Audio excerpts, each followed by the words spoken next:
By the end of this video, you're hopefully going to know how to double your game's revenue because, well, you were able to make it stand out among the other games on Steam. Now, it's not about skill. I don't care if you are the most talented artist or you suck at game art. Succeeding in game art is all about strategy, and as a time-featured 2D and 3D game developer, I'm gonna tell you my 5 steps to gorgeous game art. Let's do this. Now, this is my game Never song. It's been featured by the Washington Post, sits at a very positive score on Steam, and was bought by Apple Arcade. That was one of the biggest deals I've ever done in my career, and it's all thanks to, well, color. This screenshot is beautiful, but why? Is it because of the detailing? No. Does it look realistic? No. So what exactly makes a screenshot like this look good? Well, it's all about color theory. It all comes down to simple math. Math is beautiful.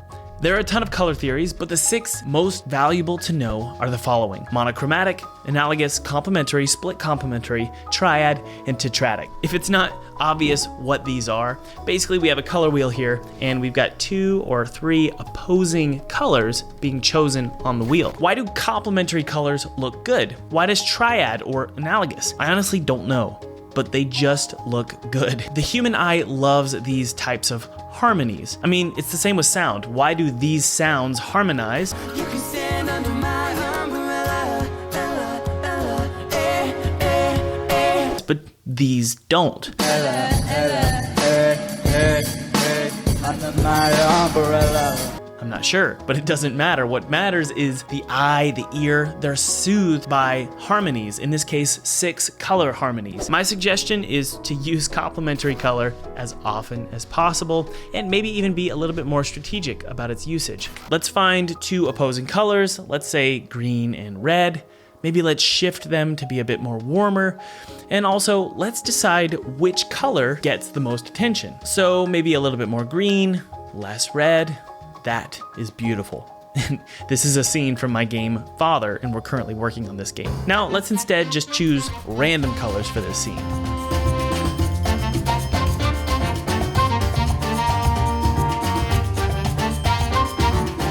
So, do you see why color theory is so important? Just take a look at these games that use color harmony so effectively. Night in the Woods is using triadic harmony. Hollow Knight is using complementary harmony. The same is true with Firewatch. It uses complementary harmony. In fact, most beautiful games use complementary color theory. Opposing color harmonies, for some reason, just catch your audience's attention. This is an illustration I did with a variety of hyper detailed shapes that I Googled. Now this is an illustration I did with a variety of super simplistic shapes. Which one looks better? The second one. But why? It's because it capitalizes on a simple fact of our actual world. Everything is basic shapes. Most things are basically squares, circles, and triangles. So what exactly does this mean? Especially if you're an untalented wannabe game artist. It means you should prioritize knowing why artwork looks good in the abstract, in its most simple, basic form, before you start adding detailing. Or maybe don't even add detailing at all. One of the biggest mistakes an indie game developer makes is trying to polish his or her game before knowing for certain it already looks good in its most rudimentary abstract form. Maybe you don't believe me. Let's blur an image of a horizon. Now let's zoom out. It still looks like a horizon, doesn't it? That's because it's using basic shapes and, honestly, good color theory. Here's a tree. What shapes make up this tree? Here's a pine tree forest. What shapes make it up? Here's a cityscape. What shapes make it up? Here's beautiful Alex Vance. What shapes make her up? So as you go about your life, just observe and study the world around you, and you'll see that it's all basic shapes. These basic shapes are the foundation to beautiful artwork. And after you understand these basic shapes, you can add detailing, or just don't even add detailing at all. Have you ever watched Peppa Pig? That show looks like crap, muted. But suddenly when you turn the volume up, it looks great. What a great painter you are, George. That's because sound informs our eyes. Our senses are not independent of one another. They're connected. Here's another example. Let's play GoldenEye with great sound.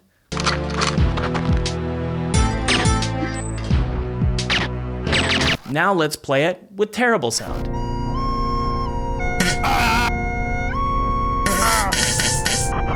Your game can look like it's from the 90s, it can use simple shapes, simple color theory, but if it has killer sound, it's going to suddenly feel completely alive and, more importantly, feel like it's worth the $15 that you're asking for.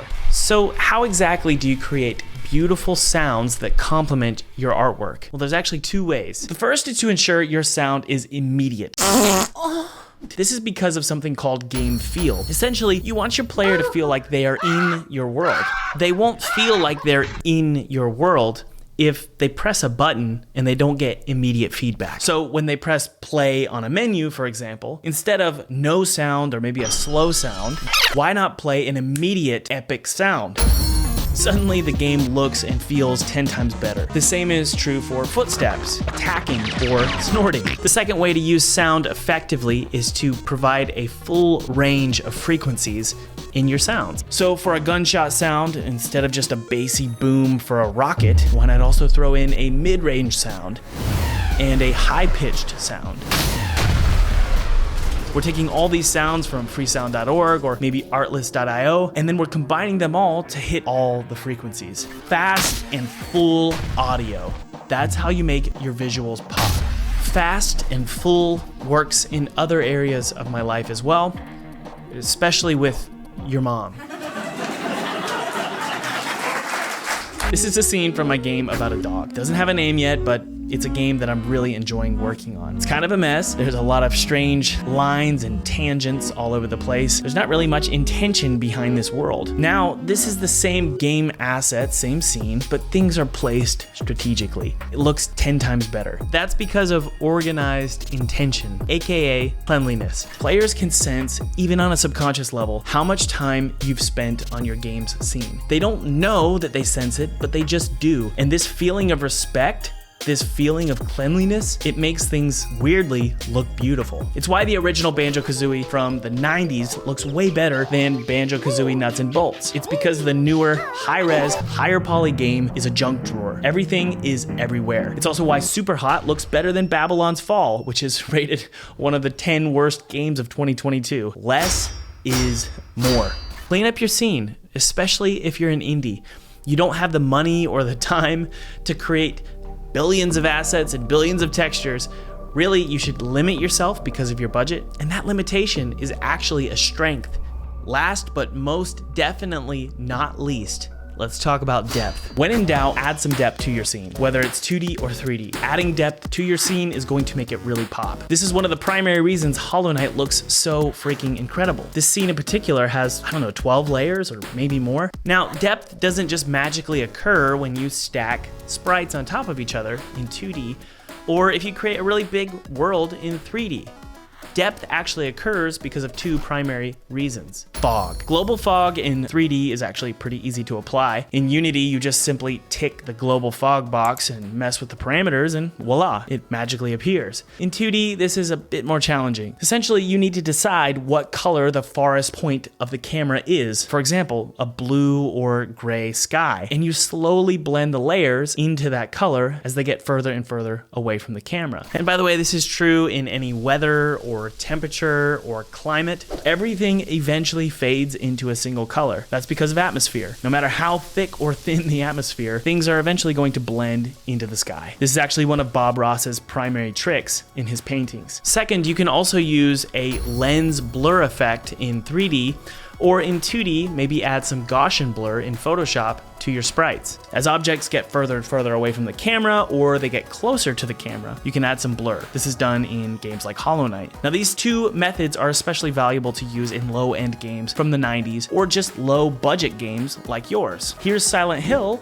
with fog, and without fog. If you do these 5 steps to your artwork, I promise you, it's gonna make your game look so much better and help you stand out on Steam. Thanks for watching, guys. If you enjoyed this video, be sure to leave a like, subscribe for more indie game content like this, and also leave a comment below about what you think.